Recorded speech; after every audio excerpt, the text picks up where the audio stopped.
Andal Priyadarshini madam, தொடர்ந்து குதிரை பேரம் குற்றச்சாட்டுங்கிறது இந்த ரொம்ப தீவிரமாக போயிட்டு இருக்கிறது பார்க்குறோம். ஒரே நாளில் கவர்னர் சந்தித்து பாஜக திமுக அடுத்தடுத்து புகார் தெரிவிச்சிருக்காங்க. இல்லை, திமுக தெரிவித்த குற்றச்சாட்டுங்கிறது தான் மிகப்பெரிய விடயமாக பார்க்கப்படுது. ஏன்னா ஏற்கனவே 10 சட்டமன்ற உறுப்பினர்கள் தாவேக்கா சேர்ந்தவங்களை அரசுக்கு எதிராக திருப்பணும் அப்படிங்கிறதுக்காக குறிப்பிட்ட ஒரு தொகை ஒதுக்கப்பட்டு பேரம் நடத்தப்பட்டதுன்னு ஒரு குற்றச்சாட்டு, அது இன்னும் நிரூபிக்கப்படலை, குற்றச்சாட்டு அப்படின்னு இருக்கிற சமயத்தில் திமுக எம்எல்ஏக்களுக்கிட்டே பேசியிருக்காங்க தாவேக்கா அப்படின்ற ஒரு குற்றச்சாட்டை திரு ஆர் எஸ் பாரதி முன் வச்சிருக்காரு.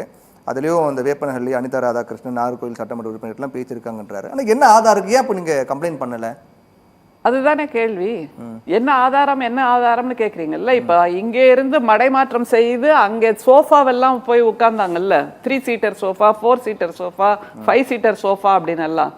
அதுக்கு கூட சட்டமன்றத்துல முதல்வர் கேட்டாரு, சோஃபா வியாபாரம்னு ஒண்ணு சொல்றாங்க, எனக்கு அது என்னன்னே புரியல அப்படின்னாரு. ரொம்ப குழந்தைத்தனமா இருந்தது. செய்யறவரே இவர்தான் அந்த நாடகத்தோட ஹீரோ. ஆனா அவருக்கே அந்த சோஃபா வியாபாரம்னா தெரியலையா. இந்த குற்றச்சாட்டை ஏன் சொல்லவில்லை அப்படின்னா, இது அவர்களுக்கு அவமானம். ஏனென்றால் திமுக என்பது இரும்பு கோட்டை, இதை யாராலும் கைப்பற்ற முடியாதுங்கிறது எங்களுக்கு தெரியும். அற்ற குளத்து அருநீர் பறவை போல அதிமுகவிலிருந்து, கம்யூனிசத்திலிருந்து, விசிகாவிலிருந்து எல்லாரும் அங்க ஓடிட்டு இருக்காங்க. தாவேக்கா சட்டமன்ற உறுப்பினர்களை அரசுக்கு எதிராக திருப்பணும் அப்படிங்கிறதுக்காக ஒரு திரைமறைவில் பேசப்பட்டிருக்காரு. ஒரு 8 பேரை கைது பண்ணி விசாரணை ரொம்ப தீவிரமா போயிட்டு இருக்கு. அதுதான் நான் கேட்கிறேன், அப்பயே நீங்க இங்க மற்ற காட்சிகளிலிருந்து தாவேக்காக்கு வருகின்றவர்களை கைது செய்து உடனே விசாரணை பண்ணல.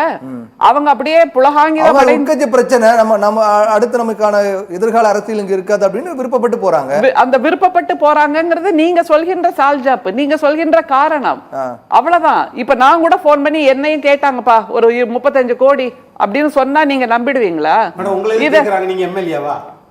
இல்ல எம்எல்ஏக்களை மட்டுமில்ல, எல்லாரையுமே கூட்டிட்டு போயிட்டு இருக்காங்கிறது கூடுதலா பார்த்தாச்சு. அதனால தோல்வியுற்றவர்களையும் கூட்டிட்டு தானே போயிட்டு இருக்காங்க. விஜயதாரணி என்ன ஆனாங்க? அப்போ தாவேக்கால போய் சேர்றவங்க யாரும் விருப்பப்பட்டோ, திமுகவோட கலைராஜனும் போயிட்டாரு, விருப்பப்பட்டுலாம் போலையா? விருப்பப்பட்டு போனார்கள். இப்போ நேத்து அந்த விஜயபாஸ்கர் ஸ்கொயர் போய் சேர்ந்தாங்களே, எதுக்காக? அது தவிர தூய சக்தின்னு சொல்வார்ல முதல்வர் எப்பவுமே, விஜயபாஸ்கர் ஸ்கொயர்லாம் அப்படியே ரொம்ப மகாத்மாவா, தூய சக்தியா, குட்கா திமுக அதிமுக சேர்ந்து ஆட்சி அமைக்க முயற்சி பண்ணாங்க, இது துரோகம், இது அதனால அங்க போகணும் அப்படின்றாங்க. அது சொல்லுகின்ற காரணம் இப்பதான் தெரியுதா? அங்க மே 4 தெரியாதா? மே 4க்கு முன்னாடியே திமுக அதிமுக இணைப்பை பற்றி பேசினாங்கிறது அவருக்கு தெரியாது. தூங்கிட்டு இருந்தாரா? விஜயபாஸ்கர் ஸ்கொயர் தூங்கிட்டு இருந்தாங்களா? அதனால அதெல்லாமே மடைமாற்றம் செய்யக்கூடிய பேச்சுதான். உடனடியாக தாவேகாவின் உறுப்பினர்களை நாங்கள் கைப்பற்ற துடிக்கிறோம்னு உடனே கேஸ் ஃபைல் பண்ணி அவங்க மேல விசாரணை எல்லாம் ஆரம்பிக்கிறீங்களே. ஆனா அங்கே சென்று சேருகின்றவர்களை பற்றி ஆளுநர் ஏன் வாய் மூடி மௌனியாக இருக்கிறார்? அவரை ட்ரிகர் பண்ண வேண்டாங்கிறதுனாலதான் முதல்வரும் வாய் மூடி மௌனியாக இருக்கிறார்ங்கிறதா மிக முக்கியம். நீங்க கூட பேசும்போது சொன்னீங்க, இதற்கு முன்னாடி சட்டமன்றத்துல எல்லாம் ஏதாவது ஒரு சர்ச்சை கிளம்பும் அப்படின்னு. இப்பதான் எதுவுமே இல்லாம அமைதியா நடந்ததுன்னு நீங்களே கமிட் பண்றீங்க. ஏதாவது ஒரு சர்ச்சை கிளம்புனா எங்களுடைய தலைவர் பங்காளி சண்டையா போட்டாரு அன்றைக்கு இருந்த ஆளுநர்கிட்ட. அவருக்கும் ஆர்.என். ரவிக்கு என்ன பங்காளி சண்டை? உரிமைகள் மீது கை வைக்கும் போது நாங்கள் கொதித்தெழுந்தோம், தமிழ்நாட்டின் நலனுக்காகங்கிறத புரிஞ்சுக்க தெரியலையா? அது என்னவோ வேணும்னே நாங்க சண்டை போட்ட மாதிரி பேசுறீங்க. அப்போது இந்த மாதிரியான 2 முறை தேசிய கீதம்லாம் இசைக்கப்படல, இல்ல தமிழ்தாய் வாழ்த்து தானே இசைக்கப்பட்டது. அது தவிர தந்தை பெரியார் பெயரை சொல்ல மாட்டேன் என்று ஒரு ஆர்.என். ரவி சொல்லும் போது அது எங்களுடைய உரிமை பெயர், நாங்கள் சொல்ல வைப்போம்னு சொன்னது உண்மையா இல்லையா? அது சரியா இல்லையா? நியாயமா இல்லையா? அப்ப நீங்க அப்போது நடக்கல, இப்ப நடக்குது அப்படின்னா நீங்கள் இப்போ என்னவோ இவர் எல்லாவற்றுக்கும் அடிபணிஞ்சு போறாருங்கிறத நீங்களே ஒத்துக்கிறீங்க. பங்காளி சண்டை கிடையாது. ஆனால் மாநில சுயாட்சி என்று வரும்போது நாங்கள் திராவிட முன்னேற்ற கழகத்தை சார்ந்தவர்கள் முன்னாள் களத்தில் நிற்பதை போல் வேறு யாரும் நிற்க முடியாது. அதை முதல்ல புரிஞ்சுக்கோங்க. அடுத்தது சகோதரர், இப்போ வெட்டுக்குத்து எதுவுமே இல்ல, பாலியல் வன்முறைகள் எதுவுமே இல்ல. கொஞ்சம் பேப்பர்லாம் அவருக்கு கொஞ்சம் குறைஞ்சிட்டே வருதான். தற்கொலையா கொலையான்னு தெரியாத அளவுக்கு மிகப்பெரிய வன்முறை நடந்திருக்கிறது மயிலாடுதுறையில. தற்கொலைன்னு சொல்றாங்க, கொலைன்னு சொல்றாங்க, அதற்கான போன் நிலையில அதுக்கு அது என்னது? எறும்பு கடிச்சுதா? 2 உயிர்கள்பா, எறும்பு கடிச்சதுன்னு சொல்றாரா?